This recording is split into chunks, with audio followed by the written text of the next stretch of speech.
네, 여러분 안녕하세요. 아주 반갑습니다. 저기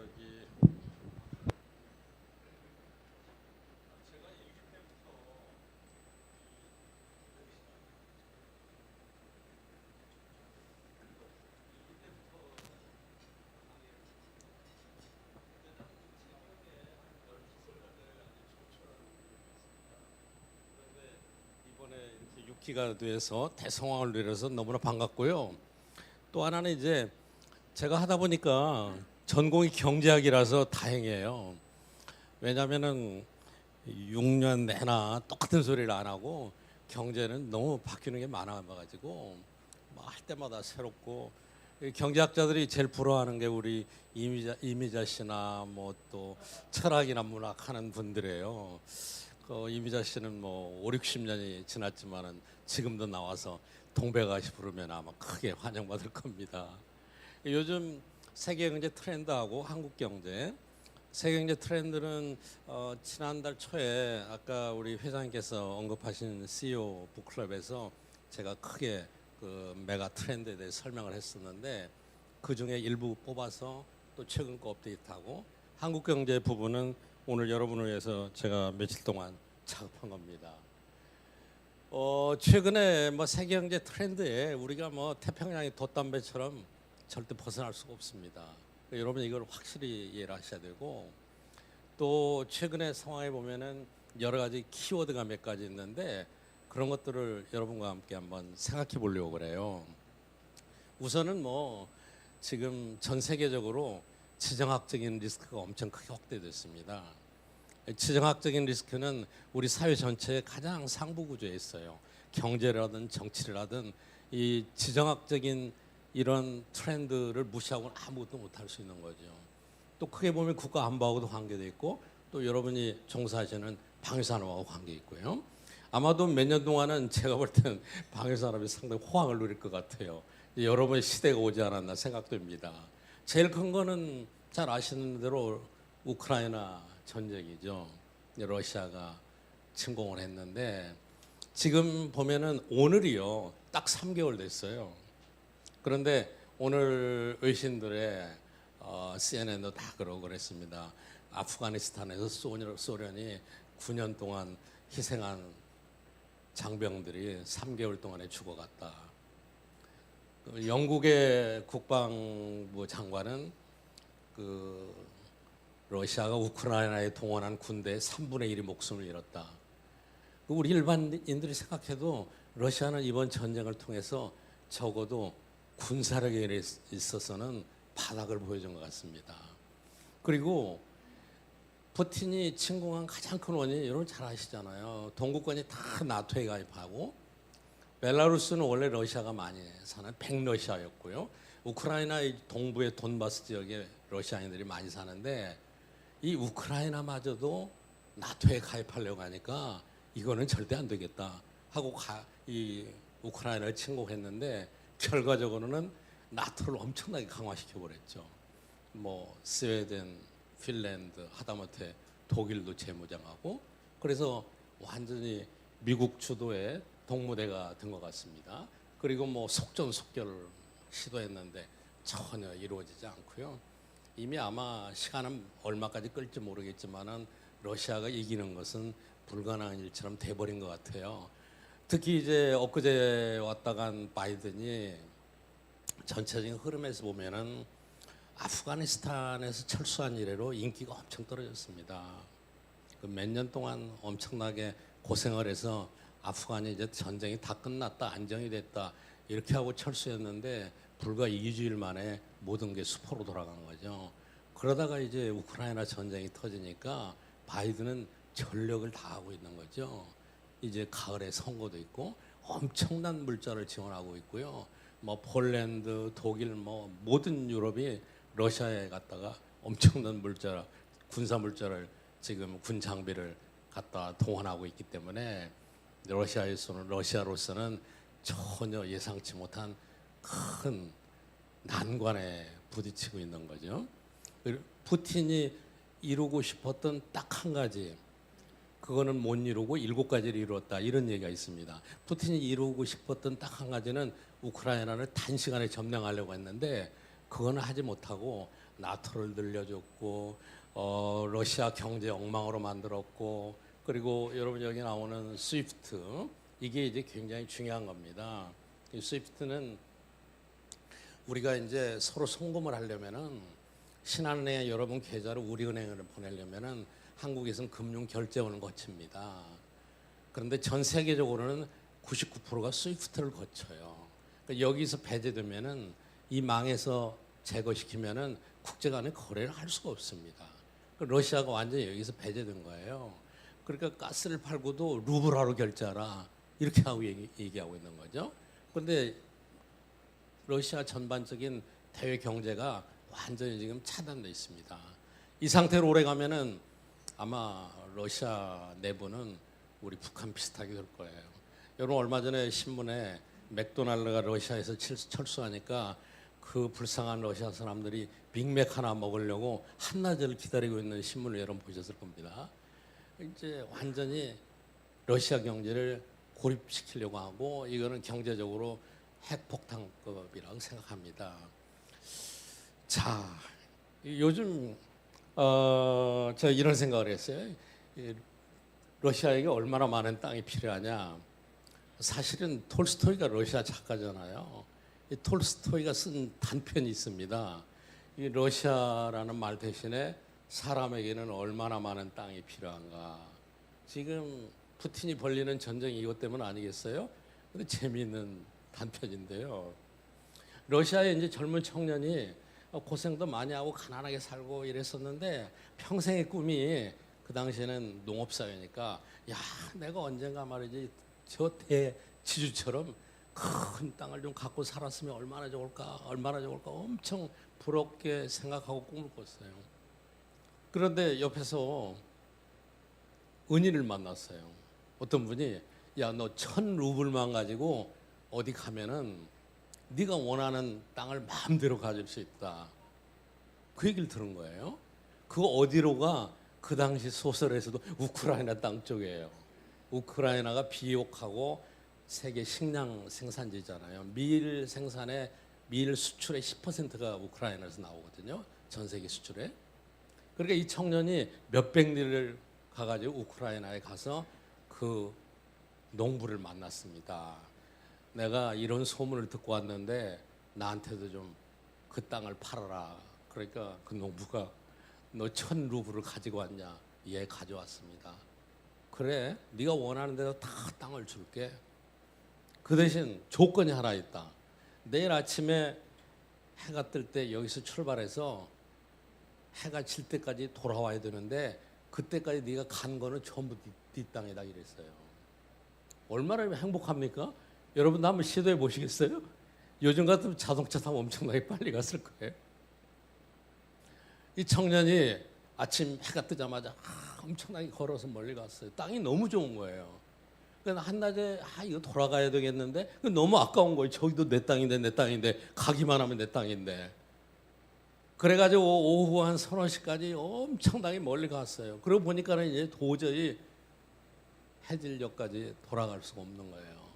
그러니까 이 친구가 뛰어가고 뭐 달려가고 엄청나게 고생을 하면서 겨우 해질녘에 그 자리에 도착을 했는데 불행히도 심장마비로 죽었습니다. 그러니까 땅 주인이 이 사람한테 당신에게 필요한 땅은 6장 180cm밖에 필요 없는데 평생을 왜 그렇게 고생하느냐. 그게 톨스토이의 단편입니다. 지금 푸틴이 벌리고 있는 게 톨스토이의 단편 속에 나오는 얘기인지도 모르겠습니다. 어찌됐든 이 일로 인해서 여러 가지 지정학적인 리스크가 확대됐는데 이거는 사실은 러시아가 우크라이나에 침공하기 전까지는 사실은 미국과 중국의 갈등이었어요. 그렇지 않습니까? 미국과 중국의 갈등의 가장 선구자적인 이론을 제시한 사람이 하버드의 그램 앨리슨이었어요. 이 사람이 인류 역사상 가장 오랫동안 전쟁을 끌었던 펠로소피아 전쟁에서 이제 아테나와 스파르타 이런 전쟁을 분석하면서 어떤 걸 역사책에서 발견했냐면은 역사적인 사실 속에서 강대국이 어디서 하나 생겨나면은 기존에 있던 강대국과 반드시 전쟁을 하더라. 그게 이 펠로폰네소의 반도에서도 16개 국 중에서 12개는 결국은 전쟁을 하더라. 그래서 이 앨리슨의 이론은 미국과 중국의 전쟁이 불가피하게 될 거다. 중국이 더 강대국으로 크면 클수록 이런 얘기를 지적했거든요. 그래서 뭐 여러 측면에서 미국과 중국의 갈등이 심각하게 이루어지고 있죠. 이번에 바이든이 와서 이제 그동안에 있는 게 중국을 에워싸기 위한 포위하기 위한 협정이 지금 3가지가 있습니다. 오쿠스는 가장 강한 군사 협정이고요. 이건 오스트레일리아, UK, US. 쿼드는 4개입니다.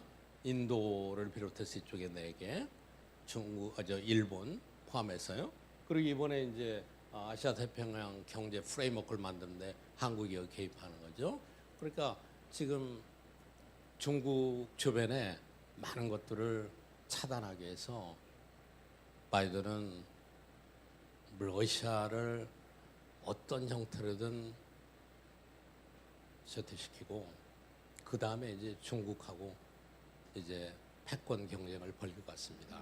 그런데 그동안에 중국과 러시아가 가장 가까운 우방이었기 때문에 지금 이렇게 되면은 중국으로도 큰 손실이 아닐 수가 없는 거죠.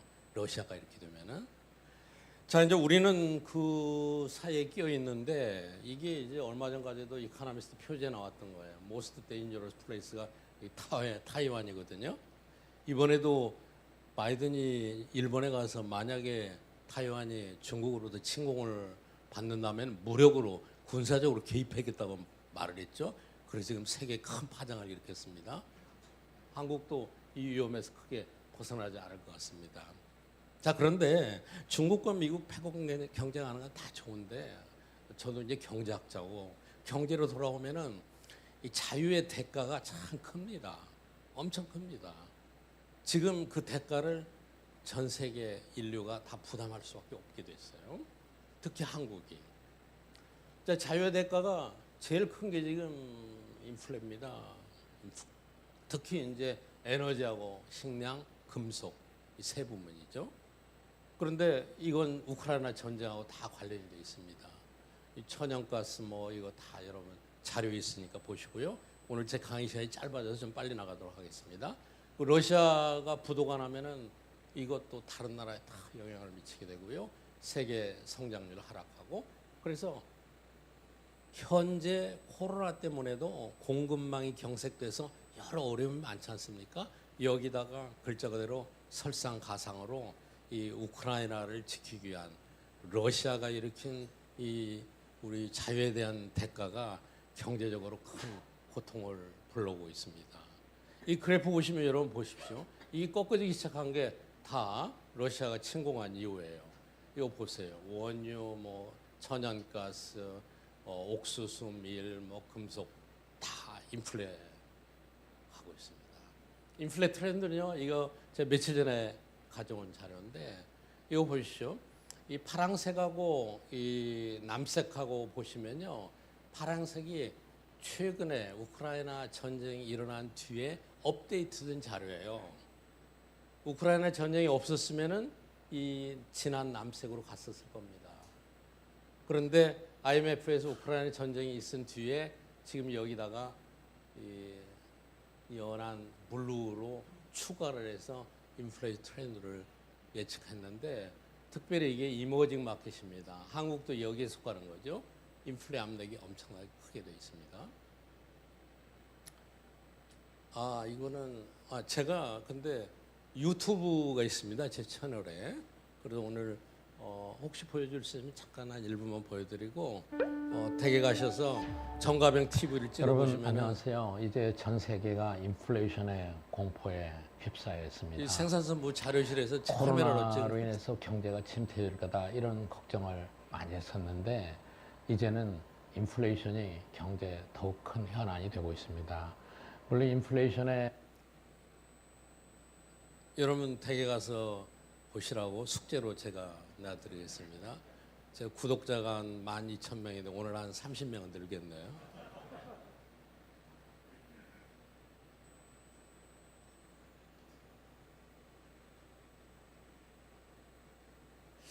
자, 그런데 인플레만 있으면 또 괜찮은데 경제학에서 여러분 잘 아시잖아요. 인플레가 있으면서 경제가 침체되는 것을 스태그플레이션이라고 합니다. 더 간단히 얘기하면은 경제 성장률보다 인플레이션이 높으면 스태그플레이션입니다. 그렇잖아요. 경제 성장이 물가 상승률보다 더 높아야 되지 않습니까? 근데 지금 스태그플레이션의 딜레마에 우리가 빠지고 있습니다. 우선은 지금 코비드 때문에 우리가 돈을 엄청 풀었어요. 전 세계적으로 너무 어려우니까. 그래서 지금 돈이 엄청나게 많이 있습니다. 그러니까 여러분 경제라는 것은 특히 가격이라는 것은 물가는 항상 수요와 공급에 의해서 결정됩니다. 돈을 많이 풀으면은 돈이 흔하니까 수요가 늘어나죠. 뭐 여러분 주머니에는 혹시 적을지 몰라도 전 세계에 풀린 돈은 엄청 많습니다. 예를 들자면은 미국의 중앙은행이 페드가 원래 갖고 있는 자산이 5조 된데 중앙은행은 우리 한국은행도 마찬가지입니다만 중앙은행의 자산이 늘어나면 늘어날수록 통화량이 많이 풀리는 거예요. 왜냐? 돈을 어떻게 푸느냐? 국채를 사들여요. 한국은행이 돈을 풀 때는 현금을 뭐 하늘에 뿌리는 게 아니잖아요. 시중에서 국채를 사들입니다. 그럼 한국은행은 자산이 늘어나요, 국채가. 그리고 돈은 나가게 됩니다. 그런데 미국의 중앙은행이 코비드 이전에 4조 갖고 있어요. 4조 달러. 근데 지금 9조 달러를 갖고 있어요. 엄청나게 돈이 풀린 거죠. 이걸 이제 걷어들여야만 되는 겁니다. 그래서 어차피 이제 수요가 많았어요. 그리고 이제 코로나로 인해서 공급망이 경색되고 이런 거 잘 아시잖아요. 중국 저렇게 되고 요즘 뭐 해운 물류 이거 다 이렇게 되고 그래서 어차피 인플레이션이 있었는데 거기다가 이제 정부는 부채가 많아졌어요. 정부 부채가 많습니다. 이것도 인플레 요인이거든요. 누군가가 갚아야 되거든요. 이런 초과 수요 측면에서는 코로나 때문에 여러 측면에서 인플레 압력이 많이 있었습니다. 근데 이제 이거를 인플레를 억제하기 위해서 어떤 정책을 쓰느냐? 돈을 걷어들여야 되잖아요. 이거 여러분 잘 아시잖아요. 돈을 걷어들이면은 어떻게 되느냐? 금리가 올라가죠. 금리가 올라갑니다. 금리가 올라가면은 특히 우리나라도 이제 뒤에 나오겠습니다만은 민간이나 정부나 부채가 많아요.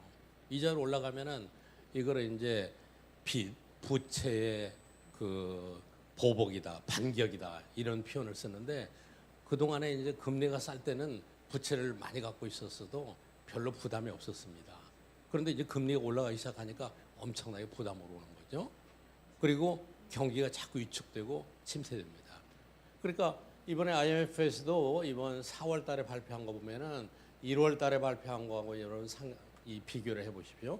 2022년이 전 세계 경제가 지난번에 1월 달에 볼 때는 4.4% 성장할 거라고 봤는데 우크라이나 침공 이후에 3.6으로 떨어졌어요. 전 세계적으로 성장률은 떨어지고 물가는 올라가고 특히 이제 미국이 지금은 그 어느 때보다도 세계 경제의 영향력이 커졌습니다. 특히 이제 여러분도 아마도 미국 주식시장에 투자하시는 분도 있을 거예요. 세계 자금의 거의 65%가 미국 시장에 투자가 돼 있어요. 그렇기 때문에 미국이 어떤 정책을 하느냐에 따라서 경제가 좌지우지되는 경우가 대부분이거든요. 한국에서도 마찬가지입니다. 한국은행에서 금리를 얼마 올리느냐? 그 충격보다 미국의 페드가 0.5포인트 올렸다. 그 충격이 훨씬 더 큽니다. 세계 증권시장 다 타격을 주고요. 그런데 미국은 지금 빅스텝이라 이런 표현을 쓰잖아요. 원래 금리를 올릴 때는 0.25포인트 정도 올립니다. 아주 미세 조정을 해요. 그런데 너무 급하니까 빅스텝을 하겠다. 큰 걸음을 걷겠다. 그게 한 0.5%포인트입니다. 지난번에 미국이 한 번 그걸 했어요. 한국은행도 한 번 했습니다. 빅스텝으로 가야겠다. 이렇게 나오거든요. 그런데 아까 말씀드린 대로 이거는 이제 인플레를 억제하고 수요를 억제하고 돈 좀 적게 쓰게 하고 이런 데는 좋습니다. 그런데 경제를 냉각시키고 부채가 많은 사람들한테는 큰 부담을 주게 됩니다. 그러니까 경제에서는 굉장히 부정적인 충격을 주는 거죠.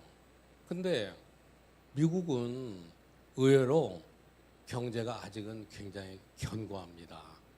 왜냐? 미국은 고용시장이 그렇게 좋아요. 지금 일자리가 약 한 70%밖에 채워지지는 않습니다. 일자리는 많은데 사람은 적은 거예요. 그리고 오히려 미국은 얼마 동안 주가 많이 오르고 자산 가격들 많이 오르고 해가지고 최근에 우리 지난번 북클럽에서도 그 주제를 한번 다뤘었는데 Great Resignation, 대퇴사 운동이 일어나고 있어요. 왜냐? 사람들이 더 일 안 하려고 그러는 거예요. 일찍 퇴사해버려. 다 놀으려고 하고 즐기려고 하고. 그래서 미국은 아직 견고하기 때문에 금리를 올려도 괜찮다고 생각하는 거예요. 그거를 이제 경제에서는 일종의 그 회복 탄력성이라고 얘기합니다. 근데 미국은 이렇게 나가버리면은 한국은 어떻습니까? 이거 완전히 고래싸움에 새우등 터지는 것처럼 미국이 금리를 올리면 우리가 따라가지 않을 수가 없는 거예요. 가장 첫 번째 원인은 우리가 따라가지 않으면 자금 이탈이 생겨요. 이미 올해 들어서도 약 증권시장에서 한국 주가가 오르질 않잖아요. 엄청 많이 이탈이 됐습니다. 근데 금리 차이가 0.1%포인트로 나타나면은 개인들은 혹시 작은 돈이니까 별 영향이 없을지도 모르겠습니다만은 큰 연기금은 그게 굉장히 중요하거든요. 그래서 금세 이동을 합니다. 그러니까 우리가 같이 따라가지 않을 수 없는 거예요. 이런 어려운 상황에 처해 있는데 결국은 미국은 이런 완전 고용 수준에 있고 그리고 세계 경제 중에서도 유일하게 미국만이 그런 대로 자급자족이 가능한 나라예요.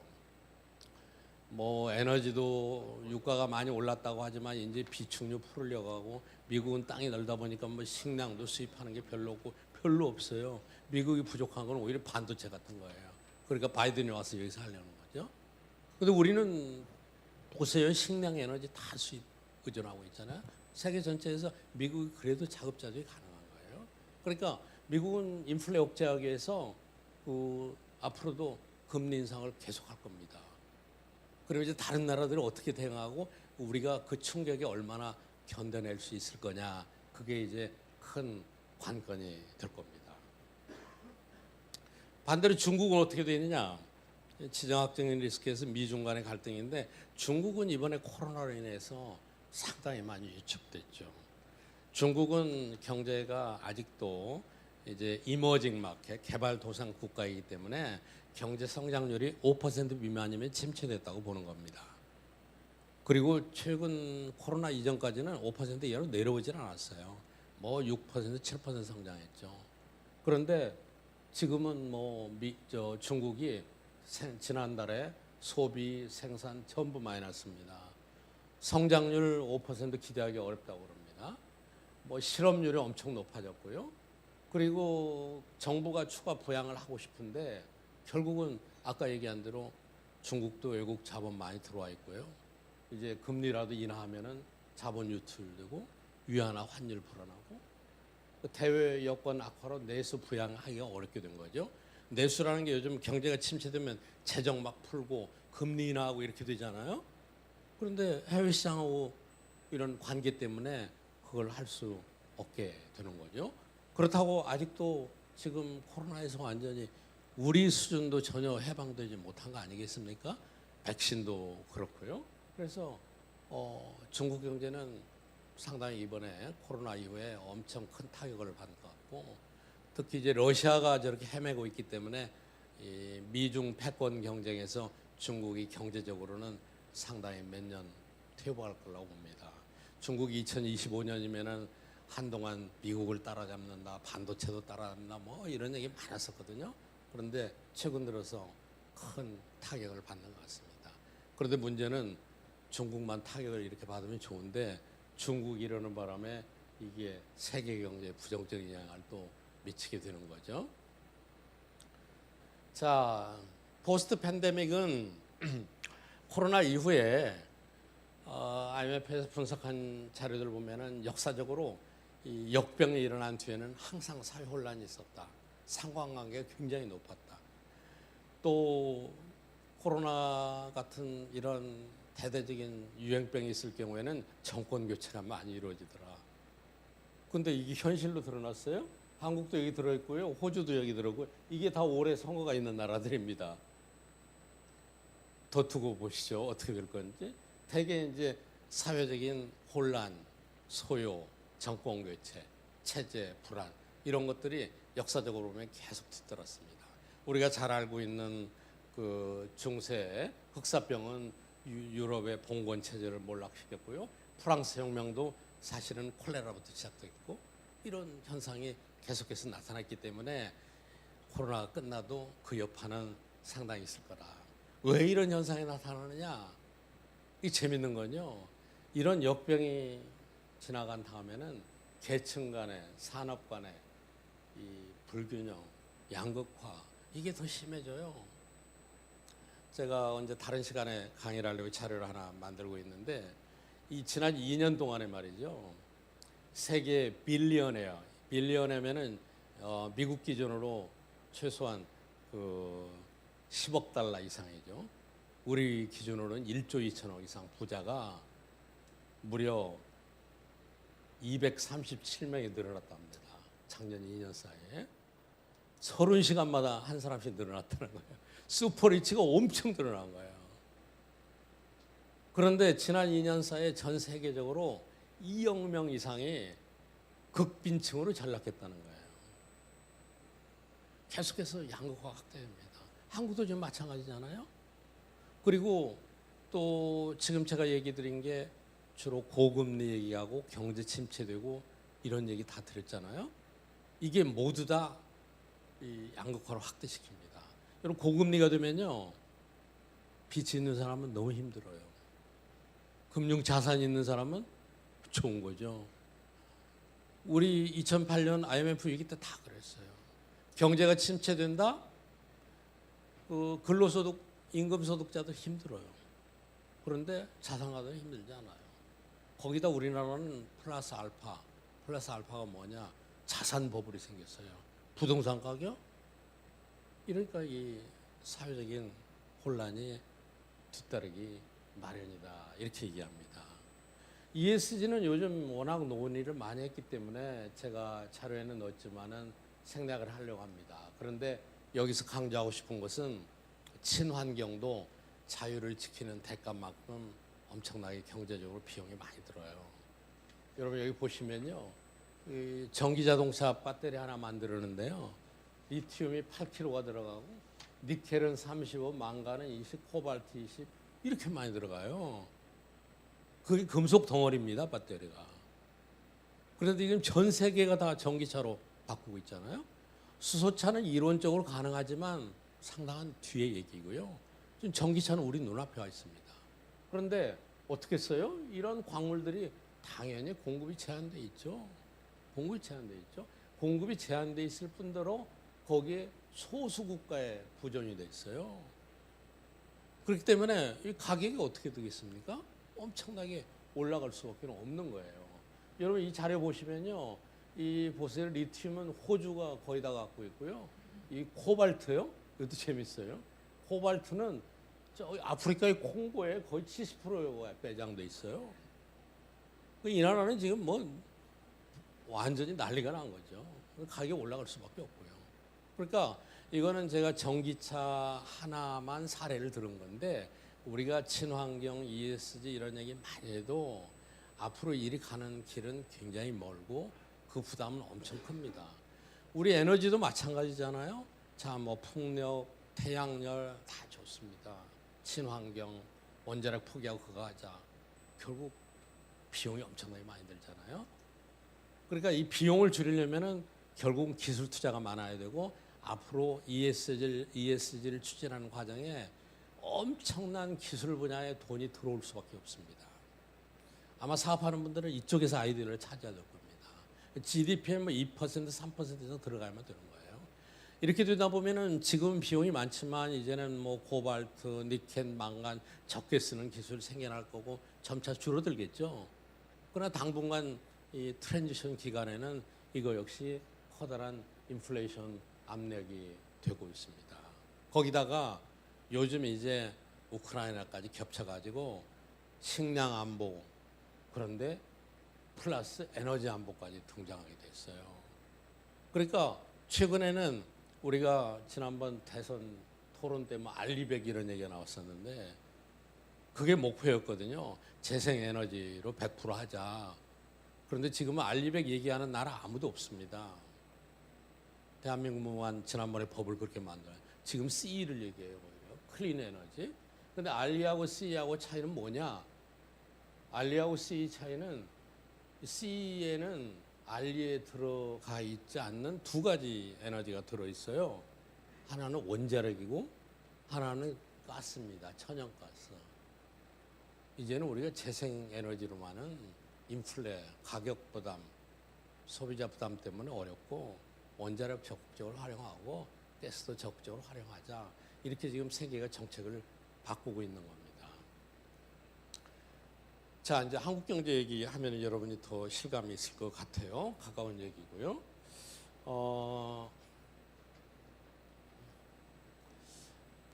한국 경제는 경제학자들이 이런 표현을 어쩌다 한 번씩 쓰는데 이 퍼펙트 스톰이다.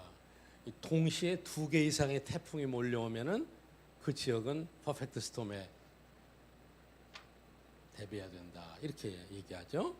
우리 경제가 지금 퍼펙트 스톰입니다. 여러 가지 이유가 있어요. 우리는 지금 저성장 고물가가 이거 잘못하다가는 고착되지 않느냐. 왜냐하면 코로나 2, 3년 동안 또 지난 2, 3년 동안 그리고 대한민국의 경제 발전의 역사를 보면요. 우리가 박정희 대통령 때부터 문재인 대통령까지 앞으로 이제 윤석열 정부에서는 어떻게 나타날지 모르겠습니다만은 집권 시기마다 평균 성장률이 있습니다. 그걸 보면요. 누가 인위적으로 그렇게 하라고는 못할 것 같아요. 층계에서 하나하나 계속 내려왔어요. 계속해서. 그래서 우리가 이제 저성장의 늪에서 헤어나지 못하고 있는데 거기다 고물가다. 그리고 인플레가 있으면은 임금이 상승되고요. 여러분 주변에서 많이 느끼게 될 겁니다. 고용이 감소되고 경기 침체, 인플레 악순환 이게 이루어지는 거거든요. 근데 여기다가 이거는 이제 이 저성장 인플레이션을 일부적인 요인이라 치더라도 우리 내부에 또 다른 폭풍이 있는 거예요. 그건 뭐냐? 우리가 지금 과거에는 이런 게 없었는데 국가 부채 재정 위기 문제가 등장하고 있습니다. GDP에 대한 국가 부채의 비중을 보면은 97년에 외환위기가 있을 때는 우리가 국가 부채가 GDP의 뭐 10% 되었어요. 그런데 2020년에는 40%, 작년에는 50%가 넘었습니다. 대부분 포퓰리즘입니다. 부채가 급증했습니다. 그리고 민간하고 정부를 합하면은 GDP의 250%예요. 250%입니다. 그리고 전문 기관이나 경제학자들 추정은 이 중에 40%는 거의 부실의 위험이 있습니다. 누군가가 부실의 책임을 져야 되는 거죠. 가계부채는 101%고요. G20가 뭐 66%, 미국 이런 선진국보다 훨씬 많아요.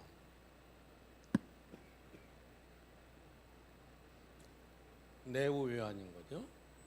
대부분 포퓰리즘이에요.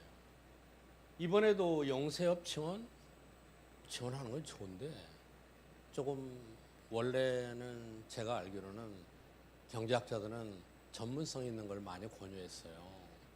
예를 들어서 세금에 크레딧을 준다든가 항상 경제학자들은 시장의 원리를 많이 사용하는데 무조건 돈을 주는 건 경제학자들은 반대합니다. 일하는 거에 대한 인센티브를 주고 근로소득에서 세금을 깎아주고 그리고 뭔가 생산적인 기여를 하는 것과 연계시켜서 돈을 줘야만 됩니다. 선진국들이 미국도요. 돈을 막 푸는 것도 있었지만은 대부분 그렇게 연계를 시켰어요. 근데 우리 이번 정부에서 국회에 올라가 있는 거 뭐 영세업 지원한다 이런 거는 그거하고는 다르네. 기본소득을 반대하는 이유가 그거거든요.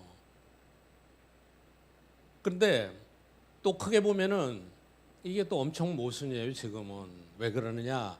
제가 누차 말씀드렸죠. 인플레를 억제하려면 어떻게 해야 되느냐? 금리를 올리잖아요.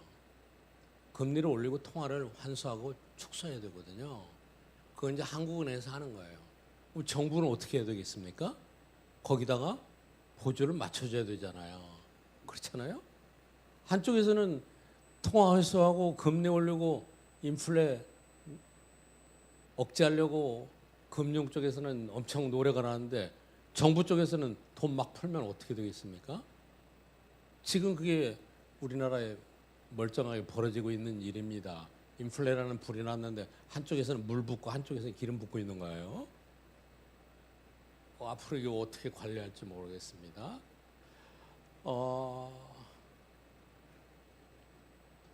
이게 국가채무 아까 말씀드린 거 이 자료를 보시면요. 속도가 굉장히 빠르게 이루어졌어요. 이렇게 이게 아마 한 이 정도쯤은 있었어야 될 거예요. 그런데 너무 빨리 늘어나 버렸고요. 거기다 이제 대외 변동성이 커졌어요. 최근에 여러분 우리나라 무역 수지가 적자란 얘기 여러분 들어보셨어요? 한동안 못 들어본 얘기죠. 근데 우리는 거의 수입액의 한 5분의 1이 에너지거든요. 에너지 가격이 많이 올라가는 거죠. 무역 수지가 우리 적자됐습니다. 그리고 이제 경상수지는 여행객 이런 거랑 다 포함하는 건데 그건 계속해서 우리가 흑자를 유지하고 있는데 흑자폭이 굉장히 축소됐습니다. 이거를 말씀드리는 것은 항상 환율은 결국은 대한민국 땅에 달러가 얼마나 있느냐가 환율을 결정하는 겁니다. 흑자가 되면 환율이 내려오죠. 흑자가 되면 달러가 많이 들어오니까 달러가 많이 빠져나가면은 공급이 줄어드니까 환율이 올라가는 거죠. 그렇게 되지 않겠습니까? 그러니까 환율이 안정이 되려면은 가장 기본이 경상수지 흑자가 지속적으로 유지가 돼야만 되는 거예요. 그런데 최근 들어서 그게 우리가 위협을 받고 있고 또 이제 재정 구조가 취약한 것도 환율 변동성에 크게 영향을 미칩니다. 그 나라의 재정이 취약하면은 국가 신용 신뢰도가 저하될 수밖에 없는 거죠. 컨트리 리스크가 커지게 되는 거죠. 그래서 환율에 영향을 주는 거죠. 자, 금리 딜레마가 또 있어요. 아까 점심시간에도 제가 어느 모임에 갔다 이 질문이 계속 있어서 식사 내내 강의식으로 설명했었는데 엄청난 딜레마입니다. 자, 금리를 안 올리자니 외국으로 빠져나가고 금리를 올리자니 어떻습니까? 경제에 큰 타격을 주고 그리고 거기다가 아까 제가 뭐라고 얘기했습니까? 가계부채가 지금 100%가 먹었거든요. 1,800조 가까이 되거든요. 금리 1%를 올리면은 1%포인트를 올리면은 우리 가계에서 민간인들이 18조만큼 이자를 내야 되는 이런 형국입니다. 이게 굉장히 딜레마죠. 한국은행 총재 바뀐 지 얼마 안 됐는데 아마 잠 못 이룰 겁니다. 거기다가 이제 아까 말씀드린 대로 계속해서 격차는 확대되고 있고요. 방금 얘기 드린 대로 정부의 재정 정책하고 금융 정책이 지속적으로 지금 교란되고 있습니다. 자, 환율표로 보시면요. 환율표로 보시면은 이게 이제 이 금융 위기 수준의 1,570원이 제일 많이 올라갔어요. 2008년, 2009월 우리가 글로벌 금융위기 났을 때죠. 그런데 이렇게 계속해서 안정을 내리다가 최근에는 1,300까지 찍다가 조금 바이든 오면서 이제 미국하고 통화 스왑한다면서 환율이 약간 안정되는 기미는 있습니다만은 아마 당분간 환율이 쉽게 내려오기 어려울 겁니다. 과거에는 환율이 올라가면은 수출 업계에서는 좋아했어요. 그런데 지금은 환율이 올라가도 무역수지 흑자에 기여하는 정도가 극히 낮습니다. 왜냐? 우리가 중간재 부품을 워낙 많이 수입해요. 그러니까 비싸게 주고 사들여야 하잖아요. 원자재 수입 의존도가 너무 높습니다. 특히 중간 부품 이런 것들을 중국에 많이 의존하는 체제로 경제가 바뀌어버렸어요. 국내 생산되는 게 많지 않습니다. 그 환율이 올라가는 거는 우리한테는 경제적인 이익보다는 훨씬 부담이 큽니다. 환율이 높냐 낮냐를 떠나서 환율은 지속적으로 안정되어 있는 게 가장 바람직합니다. 그래서 환율이 이렇게 뛸 때는 사실은 한국은행에서 굉장히 개입을 많이 합니다. 이것도 개입을 많이 했을 거예요. 그럼에도 불구하고 계속해서 올라가는 거죠. 환율이 불안한 게 그 나라 국가 경제에 가장 중요한 이 시그널이 되는 거죠. 내부적으로는 내후위원이라고 제가 여러 번 얘기했는데 저는 앞으로 이게 우리한테 큰 부담이 될 거라고 생각합니다. 이거는 이제 성장률이에요. 성장률은 계속해서 내려왔어요. 그런데 이거는 뭐냐? 이거는 이제 지니 계수라고 소득이나 자산이 얼마나 불평등한가를 나타내는 지표입니다. 이게 높을수록 다른 지표와 달리 이게 좋지 않아요.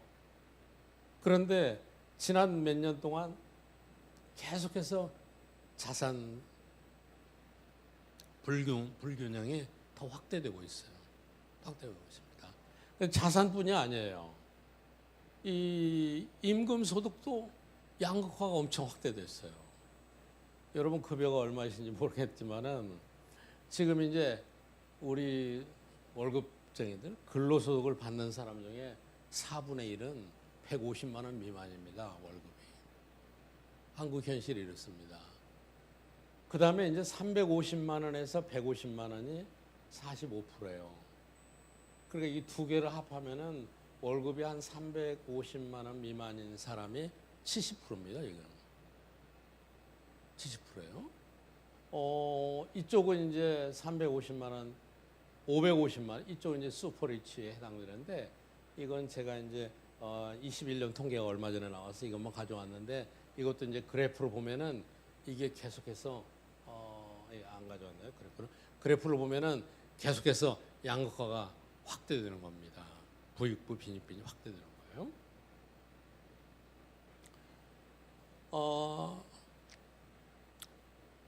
여러분 이제 역사적으로 보면요,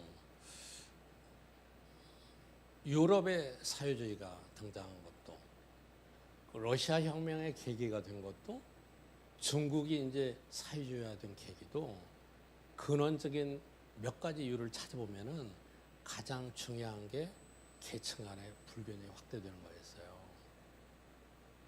그게 우리 중요한 메시지입니다. 이거를 견뎌내는 나라가 없습니다. 그러니까 우리가 지금 현재 어떤 계층에 있더라도 어떤 가정 환경에서 태어나도 내가 이 사회에서 내 능력을 발휘하고 건전하게 열심히 일하면은 나도 이 사회에 기여하고 성공할 수 있겠다 하는 시스템과 하는 모티베이션과 그런 생각을 갖고 있는 사람이 많아야 그 사회가 체제가 지속적으로 안정이 됩니다. 그런데 이렇게 격차가 많이 벌어지고 빈부가 세습이 되고 이거 나는 이 사회에서는 어렵겠다. 나는 내가 아무리 일해도 집 한 채 사기 어렵겠다. 그냥 골프나 치자, 차나 치자. 그 사람들의 마음속엔 체제에 대한 저항이 계속해서 쌓이는 거죠. 거기다가 플러스 여러분 교육입니다. 교육이 사회적인 역동성, 간단한 얘기로 얘기하면은 어떻습니까? 개천에서 용나게 하는 사회의 모빌리티를 보장해주는 교육이거든요. 그러면은 어떤 환경에서 태어나도 난 공부만 열심히 하면 아마 여러분 중에서도 그런 분들이 있을 거예요. 저도 그랬고요. 열심히 하면 될 수 있는 거야. 좋은 학교도 가고 고시도 되고 뭐. 그게 이제 소득 분배의 세습을 막아주는 거고 그게 가장 좋은 이 소득 분배 해소 정책입니다. 일시적으로 돈을 몇백만 원 주고 까고 이렇게 세금을 어떻게 하고 부자 과세하고 이거는 전혀 상관이 없습니다. 그건 단기적으로 그냥 그때 나타날 뿐이죠. 그런데 우리 사회가 지난 10년, 특히 지난 5년 지난 5년 우리 문재인 정부의 목표는 아주 좋았죠. 이 저소득층을 우회하고 또 평준화시키고 소외계층 배려하고 정책 아이디어는 참 좋았습니다. 소득주도 성장 얘기하고. 그런데 결과적으로는 더 그걸 악화시켜버렸어요. 그게 이제 지금 새로운 정부에서 또 크게 보면 우리 한국 사회가 갖고 있는 큰 과제입니다. 그걸 해소하지 못하면은 흔히 말하는 자유, 민주, 시장의 바탕을 둔 이 체제가 지속 가능성이 여러분 보장되지 않습니다. 자, 거기다가 이제 우리는 지금 잠재 성장률이 떨어지고 있는 게 제가 이거 파워포인트에 어떻게 표시를 할지 몰라서 이렇게 썼는데 2% 이하입니다. 잠재 성장률이 떨어지는 게 경제적으로 볼 때는 가장 큰 어려움이에요. 가장 큰 이 아픔입니다. 잠재 성장률이라는 건 뭐냐? 자동차를 사면은 여러분 이 자동차가 최대로 달릴 수 있는 키로가 몇 킬로냐 이런 게 있잖아요. 예? 그 자동차 보면은 대개 한 200km까지 써 있나요? 그러나 200km까지 달리는 사람 없잖아요. 한 100km 달리잖아요. 만약에 자동차가 100km까지만 쓰였다고 그러면은 어떻게 되겠어요? 100km 안 달리고 50km만 달릴 거라고요? 잠재 성장률이라는 것은 그 나라가 인플레이션이 이루어지지 않고 인플레이션이 안 생기게 이 나라가 모든 자원을 가장 효율적으로 활용해서 갈 수 있는 성장의 한계예요. 그게 여러분 2%밖에 안 됐다고 하면 여러분 오늘 처음 듣는 얘기세요? 경제학자들은 이거에 대해서 정말 좌절하지 않을 수가 없습니다. 잠재 성장률 우리 7%였어 한때는. 그리고 우리가 고용이 완전 고용이 되려면 잠재 성장률이 최소한 4%는 돼야 돼요. 인구가 아무리 적어도. 그런데 지금 그게 2% 이하로 떨어지고 있습니다.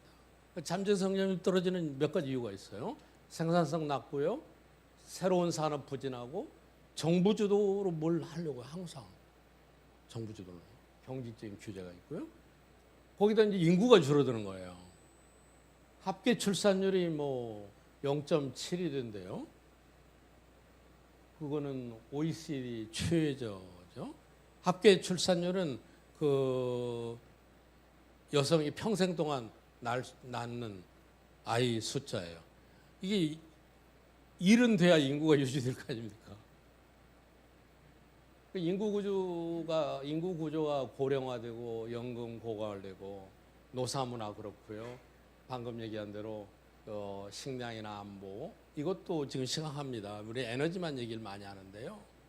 식량은 우리 밀은요 99.5%를 수입하고 있습니다. 그런데 우크라이나 사태 때문에 우크라이나가 세계 밀 수출의 10%를 차지하는데 올가을에는 그게 수출이 되겠어요? 밀 가격이 올라가는 건 눈에 빤히 보입니다. 우리 이제 빵 가격 다 올라갈 거예요. 가격이 안 올라가면요 경제학에 저런 게 있습니다. 라면 값을 못 올리게 하면 어떻게 합니까? 양을 줄이죠. 그걸 샬로우 인플레이션이라고 합니다.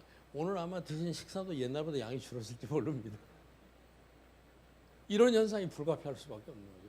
콩도 이거 무슨 90% 이상, 쇠고기도 식량도 에너지와 더불어서 앞으로 우리한테 큰 부담이 될 수밖에 없습니다.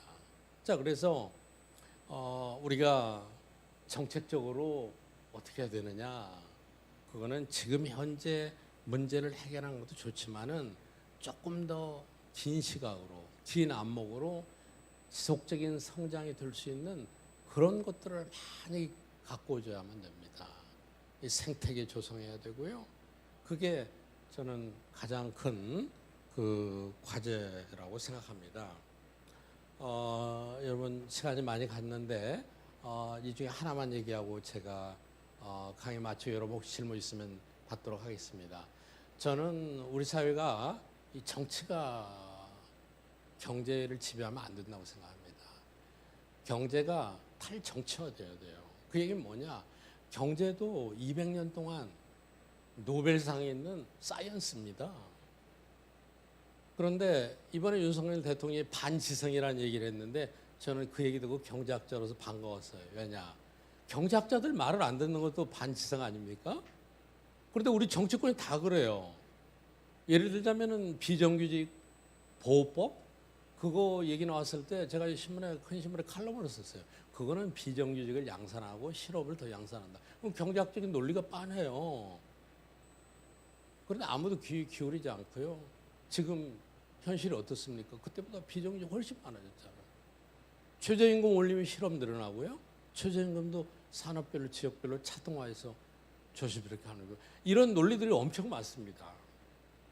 그런데 이 경제가 정치에 종속적이 되면은 경제 논리는 사라지고 정치적으로 밀어붙여요.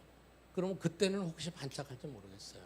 그런데 제가 강조하는 지속 성장은 전혀 이루어지지 않고 그 과제가 계속해서 밀려오게 되는 것이죠. 이 얘기는 앞에 얘기한 내용들 대부분 요약해 놓은 겁니다. 여러분 제가 짧은 시간에 이거 한 학기 코스로 강의를 들으셔야 되는데 50분대 아주 압축적으로 말씀을 드렸는데 혹시 질문 있으면 말씀하시죠.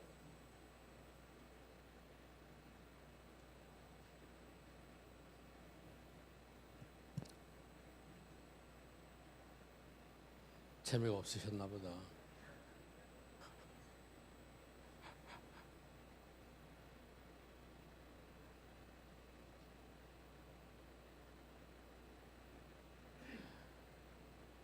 제가 이거 안 보여주세요. 제가 요즘 미국 주식사고 여러분 안녕하세요. 예전에 시애틀에 잠 못 이루는 밤이라는 영화가 있었는데 요즘에 잠을 못 이루는 분이 많다고 그래요. 그런 낭만적인 이유는 아니고요. 이 주식시장에 상당히 좋지 않아서 특히 그동안 그렇게 믿었던 이것도 제가 유튜브에 최근에 올려놨는데 최근에 이제 한국에서도 미국에 투자를 많이 하고 시장에 침체돼서 잠 못 이루는 사람이 많다고 그러는데 제가 워렌 버핏이 어드바이스한 내용을 요약해서 드렸습니다. 경제는 여러분 우리 생활 속에서 항상 떠날 수가 없습니다. 우리가 날 때부터 죽을 때까지 경제에서 자유로울 수 없기 때문에 여러분들 경제 공부 열심히 하시기 바랍니다. 감사합니다.